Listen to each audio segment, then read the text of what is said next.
Where I grew up, we were sandwiched between two neighbors who had sukkahs, and we were right in the middle with our own sukkah.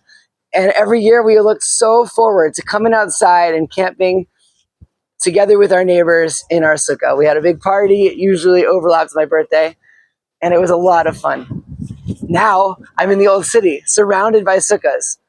You can see in this view probably hundreds of sukkah. Every single space possible that has a flat roof has a sukkah on it right now.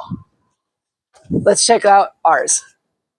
Here we are. You can see that there are beds set up for everyone to be sleeping in a few hours after our celebratory meals that we're all going to be eating with people in their sukkahs. I'll be sleeping in this sukkah down here.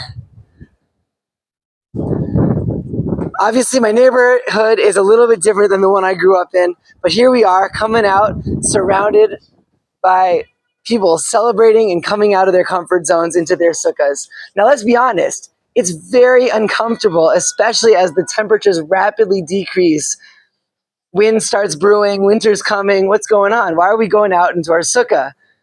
Well, Sukkot happens to be 4 days after Yom Kippur and 14 days, 15 days after Rosh Hashanah. So on Rosh Hashanah, we declare God the King. And then we repent and we clean and we promise, God, we're going to be different this year. We're going to do it.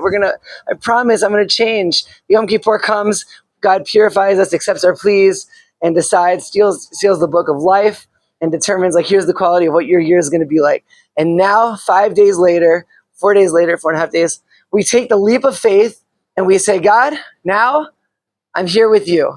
I've committed to, I hope you judge me favorably, and now we're coming outside to battle the elements, to sleep with you in your world.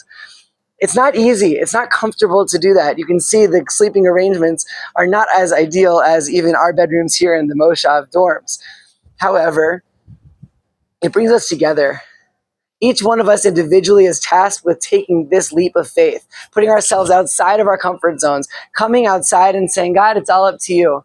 And it's a bold decision to do that. It's hard and it's uncomfortable and it's not familiar like the home that we live in all year long. But we take that leap of faith anyway. And then we come outside and we look around, like I used to do back home in my home in Maryland, and see our neighbors doing it. And we see everybody here coming out and taking that same leap of faith. Everybody else as equally uncomfortable as we are. Maybe they've done it before. Maybe they have things figured out in their sukkahs. They hang up wall art to make it feel like their home, but it's not their home.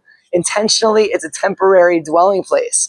And here everyone is on their rooftops, or not rooftops. I'm sure there's a sukkah that's not on the rooftop down there. All over the place. Anywhere there's space, it has a sukkah now. Everyone around us has taken the same leap of faith that I have tonight, that we all do for 8 days. And even though it's hard for each and every individual one of us, we come together and we say, God, we're here with you. We're here to connect with you. We're here to just be with you. And we mean what we said on Rosh Hashanah and Yom Kippur. We're here to change. We're committed.